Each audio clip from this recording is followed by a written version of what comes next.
Hello guys, welcome to our channel. నేను మీ వెంకట్ తేజ. ప్రస్తుతం మనతో పాటు సీనియర్ జర్నలిస్ట్ తమ బాలాజీ గారు ఉన్నారు. నమస్తే సార్. అయితే రాజ్ తరుణ్ లావణ్య కేసు ఇప్పటివరకు కూడా ఒక కొలిక్కి రాలేదు. మొన్న విన్నాం లావణ్య ఆత్మహత్య ప్రయత్నం చేసింది. దాని తర్వాత కొంతమంది అడ్వకేట్స్ అందరూ కూడా కౌన్సిలింగ్ ఇచ్చి తనని కాపాడారని చెప్పేసి. అయితే రీసెంట్గా ఒక వార్త వెలుగులోకి వచ్చింది, రాజ్ తరుణ్ కూడా ఆత్మహత్య చేసుకోవడానికి ప్రయత్నించాడని చెప్పేసి. అది ఎంతవరకు వాస్తవం? ఇంతకుముందు ఏంటంటే ఈ భార్యాభర్తలు కావచ్చు, లేకపోతే అమ్మాయి అబ్బాయి రిలేషన్షిప్స్ గొడవలు అనేవి అనాది కాలం నుంచి ఉంది, కొత్తగా ఇప్పుడు వచ్చింది కాదు. కాకపోతే ఇవాళ ఉన్న మీడియా రీత్యా ఏమైందంటే ప్రైవేట్ అనేది లేదు ఎవరికి. పర్సనల్ ఈజ్ పొలిటికల్ అని మామూలుగా ఫెమినిస్టులు అంటుంటారు, కానీ ఇవాళ అది అందరికీ వర్తిస్తుంది. ఎవరికి ప్రైవసీ అనేది పోయింది అనమాట. సో మనల్ని ఎవరో ఒకరు అబ్జర్వ్ చేస్తుంటారు, మనం పబ్లిక్లో ఉన్నట్టే బిహేవ్ చేయాలి తప్ప మనకేదో ప్రైవసీ ఉంది, మనం మన ఫోన్లో చూసుకుంటున్నాం కదా అనుకుంటే కుదరదు. సెల్ ఫోన్ ఉందంటేనే నీకు ప్రైవసీ లేదు, నువ్వు బయటకు వస్తే నీ కెమెరాలు ఉంటాయి. కాబట్టి ఎవరితోనో మాట్లాడుతుంటే అవతల రికార్డ్ చేస్తున్నాడేమో తెలియదు. కాబట్టి ఎక్కడా ఇప్పుడు ప్రైవసీ అనేది లేదు. ఆ విషయం మరొకసారి ఇక్కడ రాజ్ తరుణ్కి ప్రూవ్ అయింది. మామూలుగా అయితే హీరోలు రాజ్ తరుణ్ కావచ్చు, ఇంకెవరైనా, ఇవాళ హీరోలే అక్కర్లేదు, ఎవరైనా కొంత హ్యాండ్సమ్గా ఉండి కొంత డబ్బున్న అబ్బాయిలు మల్టిపుల్ రిలేషన్షిప్స్ అబ్బాయిలు పెట్టుకుంటున్నారు. అలాగే ఒక మాదిరి అందం ఉన్న అమ్మాయి కనీసం మల్టిపుల్ 4, 5, ముగ్గురు అఫైర్లు అనేవి వెరీ వెరీ కామన్. ఇవాళ అబ్బాయిలకి అమ్మాయిలకి అఫైర్లు అనేవి చాలా కామన్.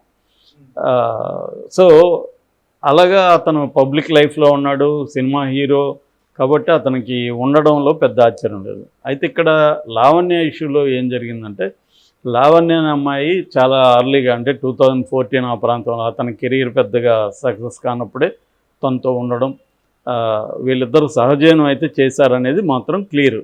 అయితే పెళ్లి జరిగిందా లేదనేది క్లియర్గా లేదు. ఎందుకంటే పెళ్లి జరిగినట్టుగా ఆధారాలు ఏమన్నా ఉంటే అది లీగల్గా కోర్టులో తేలుతుంది. సహజీవనం చేసినా కూడా పెళ్లితో ఈక్వలెంట్ అనేది సుప్రీంకోర్టు చెప్పాయి. సో ఫామ్ ఇక్కడ ఇంపార్టెంట్ కాదు, పెళ్ళి కాదు. వీళ్ళిద్దరూ అయితే కలిసి కొంతకాలం ఉన్నారు. ఉన్న తర్వాత మనకి అర్థమైంది ఏంటంటే, ఏదో మొత్తానికి ఇద్దరి మధ్య ఇబ్బందులు వచ్చి అతను బ్రేకప్ చెప్పాడు. ఈ అమ్మాయి బ్రేకప్ చెప్పలేదు. ఈ అమ్మాయికి అతనికి కావాలి, కానీ అతనికి ఈ అమ్మాయి అవసరం లేదు. కారణాలు ఏవనేది పక్కన పెడదాం, అవసరం లేదు. బ్రేకప్ చెప్పాడు. బ్రేకప్ చెప్పినప్పుడు అతనికి వేరే అమ్మాయిలతో అఫైర్లు ఉండొచ్చు, అది వాళ్ళ ఇష్టం. అతను 10 మందితో పెట్టుకుంటే ఆ 10 మంది అమ్మాయిలు ఇష్టం తప్ప మనకేం సంబంధం లేదు, వేరే వాళ్ళకేం సంబంధం లేదు. అది అతని ఇష్టం. వాళ్ళు కాన్సెంటింగ్ అడల్ట్స్ అనే వాళ్ళ మధ్య సెక్స్ అనేది నేరం కాదని సుప్రీంకోర్టు అనేకసార్లు చెప్పింది. అంటే ఇద్దరు అడల్ట్స్గా ఉన్నప్పుడు ఒక అబ్బాయి అమ్మాయి కావచ్చు, అబ్బాయే కావచ్చు, అమ్మాయి కావచ్చు, అంటే సేమ్ జెండర్ కావచ్చు, హెటరో కావచ్చు, ఎలాగైనా. సో ఇద్దరు వ్యక్తుల మధ్య కాన్సెంటింగ్ అడల్ట్స్ అని అందుకన్నారు, మగ ఆడని కూడా అనలేదు. కాన్సెంటింగ్ అడల్ట్స్ మధ్య ఈ లైంగిక సంబంధం అనేది నేరం కాదు. సో అలాగా అమ్మాయి ఇప్పుడు ఈ అమ్మాయి ఏంటంటే లీగల్గా ఫైట్ చేయాలి. మామూలుగా అయితే ఆ అమ్మాయికి న్యాయం ఎప్పుడు జరుగుతుంది? లీగల్గా ఆ అమ్మాయి ఫైట్ చేస్తే ఆ అమ్మాయికి న్యాయమో లేదా అమ్మాయి కోరుకున్నదో జరుగుతుంది. మామూలుగా నేను చెప్పాను, ఇప్పుడు కొత్తగా వచ్చిన భారతీయ న్యాయ సంహిత అనే చట్టం వచ్చింది ఐపీసీ స్థానంలో. అందులో సెక్షన్ 69 ప్రకారం అయితే అతనికి 10 ఏళ్ళు జైలు శిక్ష పడే అవకాశం అయితే ఉంది. ఎందుకంటే దాని మీద పెట్టారు కూడా ఆల్రెడీ కేసుని. ఎందుకు ఉందంటే, ఒక అబ్బాయి ఫాల్స్ ప్రామిసెస్తో అమ్మాయితో అఫైర్ పెట్టుకొని సెక్సువల్ రిలేషన్స్ పెట్టుకొని తర్వాత బ్రేకప్గా అని చెప్తే ఈ అమ్మాయి కానీ కేసు పెడితే అతనికి 10 ఏళ్ళ వరకు జైలు శిక్ష పడుతుంది, ఎవరికైనా, రాజ్ తరుణ్కి కానీ ఇంకెవరికైనా.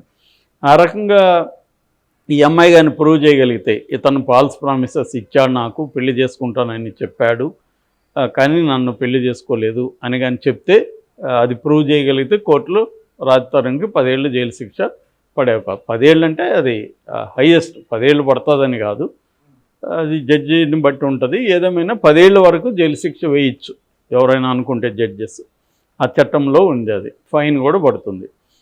ఇది మొన్న చెప్పాను నేను, ఇది చాలా దారుణమైన చట్టం. ముఖ్యంగా అబ్బాయిల పాలిట ఇది నరకం చూపిస్తుంది అబ్బాయిలకి ఇది. మరి ఆ రకంగా అయితే ఈ అమ్మాయికి ఇది ఇక్కడ అన్యాయం అన్యాయం అనేది మనం మాట్లాడలేము. ఎందుకంటే ఇప్పుడు బలవంతంగా అతను నాకు నీతో ఇంట్రెస్ట్ లేదన్నప్పుడు బలవంతంగా ఎలా కాపురం చేస్తారు ఎవరైనా? అతనికి ఈ అమ్మాయి పట్ల ఇంట్రెస్ట్ లేదు. ఇంట్రెస్ట్ లేనప్పుడు విడాకులు అడిగాడు. విడాకులు అడిగినప్పుడు ఈ అమ్మాయి నాతో నువ్వు బలవంతంగా కాపురం చేయని కొట్లాడితే ఏం లాభం?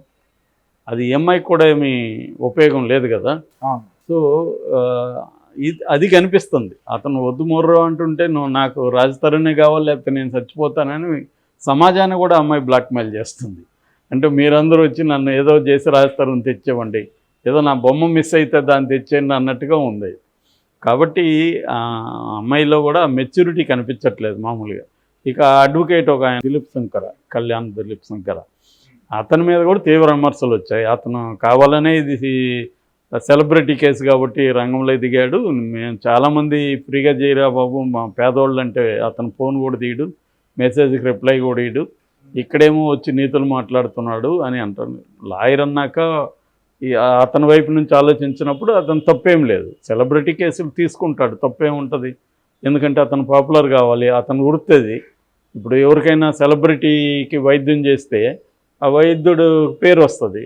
ఇప్పుడు వేణుస్వామి ఉన్నాడు, సెలబ్రిటీకి పూజ చేయగానే ఆయన మార్కెట్ డెవలప్ అవుతుంది. ఎవరైనా చేస్తారు. ఒక అడ్వకేట్గా ఆయన తప్పేం లేదు, ప్రొఫెషనల్గా తీసుకున్నప్పుడు ఆయన తప్పేం లేదు. కాకపోతే ఆయన బెదిరిస్తున్నాడు, ఆయన కూడా మీడియాలోకి వచ్చి ఎవరిని రాస్తారు, నువ్వు ఆ తెలివితేటలు చూపించద్దు, నాకు కానీ కాలిందంటే నేను అన్నీ వదిలేసి కూర్చుంటాను. కూర్చో ఏమవుతుంది?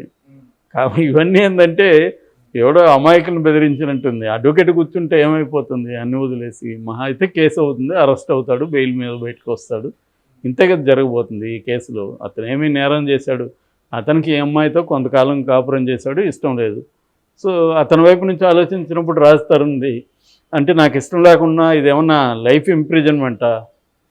లైఫ్ ఇంప్రిజన్మెంట్ కాదు కదా. ఒక అమ్మాయితో నువ్వు కొంతకాలం స్నేహం చేశావు, ఇద్దరు కలిసే కదా, ఇద్దరు ఒప్పుకొని చేశారు.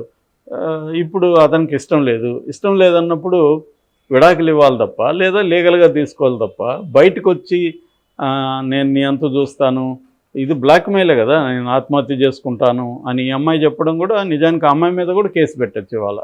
ఎందుకంటే ఆత్మహత్య చేసుకుంటాను అనడం కానీ ఆత్మహత్య అటెంప్ట్గా కూడా నేరాలే. కాబట్టి ఆ రకంగా కూడా అది కరెక్ట్ కాదు. అమ్మాయి ఫ్రస్ట్రేషన్ ఉండొచ్చు, అమ్మాయికి బాధ ఉండొచ్చు, కానీ అమ్మాయి కూడా ఆలోచించాలి. వాళ్ళ తల్లిదండ్రులు కూడా ఏమీ డిఫరెంట్గా లేరు. సో అయితే ఈ కాంటెక్స్లో మొన్న అమ్మాయి ఆత్మహత్య చేసుకుంటానే అదొక డ్రామా నడిచింది, అది కూడా విచిత్రంగానే ఉంది. లాయర్ ఇమ్మీడియట్గా మీడియాకి చెప్పడం ఇవేదో జరిగింది. ఇప్పుడు రివర్స్లో రాజతరుణ్ కూడా ఆత్మహత్య చేసుకోవడానికి ప్రయత్నించడానని ఒక వార్త వైరల్ వస్తుంది. సో ఆ వార్త ఏంటంటే తీరా వార్త చూస్తే అది ఇప్పటి ఆత్మహత్య అటెంప్ట్ కాదు అది. అంటే ఇప్పుడు ఎలాగుంటుందంటే ఒక న్యూస్ బయటకు వస్తే దాని చుట్టూ రకరకాల కల్పనలు, గాసిపులు, రూమర్లు బయటకు వచ్చేస్తాయి. ఏది రూమరు ఏది వాస్తవం అనేది తెలుసుకునేది కూడా చాలా కష్టం మనకి. అందువల్ల మనం తెలుసుకోకుండా దాన్ని వ్యాఖ్యానించలేం. కానీ ఈ వార్తలో ఏం జరిగిందనేది చూస్తే రాజతరుణ్ కరోనా టైంలో ఆత్మహత్య చేసుకోవాలనుకున్నాడంట, లాక్డౌన్ పీరియడ్లో. ఎందుకంటే అతను ఒంటరిగా ఉన్నాడంట, వాళ్ళ బంధువులంతా వాళ్ళ అమ్మ నాన్న వాళ్ళందరూ గోవాలో ఇరుక్కున్నారు లాక్డౌన్ టైంలో. ఇతను ఒంటరిగా ఉన్నప్పుడు పిచ్చెక్కింది, ఫ్రెండ్కి ఫోన్ చేసి చెప్పాడు నాకు ఆత్మహత్య చేసుకోవాలనిపిస్తుంది అంటే నేను వెళ్ళి తీసుకొచ్చాను, అతను మా దగ్గర పెట్టుకున్నాను, మా ఇంట్లో పిల్లలంతా ఉన్నారు వాళ్ళతో ఆడుకుంటా అతను టైంపాస్ చేశాడు 3 నెలలు, అందువల్ల అతను బతికాడని అతను ఏదో చెప్పాడు. మామూలుగానే మనకు ఎవడన్నా ఫోన్ చేస్తే పిచ్చెక్కుతుంది గురు ఆత్మహత్య చేసుకుందాం అనిపిస్తుంది అంటాం అనుకో, అంత మాత్రాన సీరియస్గా ఆత్మహత్య అటెంప్ట్ కాదు కదా అది. కరోనా టైంలో అందరికీ అలాగా చాలామందికి పిచ్చెక్కింది, ఎవరిని కలవకూడదు, ఇళ్ళల్లో ఉండాలి, అలాగే ఒంటరిగా ఉండే వాళ్ళకి చాలామందికి అది హారిబుల్గా ఉంటుంది. ముఖ్యంగా ఫ్రెండ్స్తో రెగ్యులర్ కలిసే వాళ్ళకి ఒక్కసారిగా ఒంటరిగా ఉండిపోవాలి అంటే అది నిజంగానే పిచ్చెక్కే అంశం. అలాగే ఏమన్నా చెప్పుండొచ్చు తప్ప అతను ఏదో నిజంగా ఆత్మహత్య అటెంప్ట్ అనేది కాదు.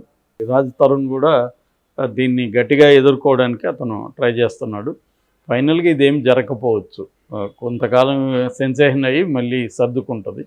ఎంఐ ఎలాగో అతను రాడు, అతను ఎంఐతో కలిసి ఉన్నాడు, లీగల్గా చూసుకుంటాడు, లీగల్గా అతను కూడా అడ్వకేట్లను పెట్టుకుంటాడు, జరుగుతుంది. అంతకంటే ఏం జరుగుతుంది?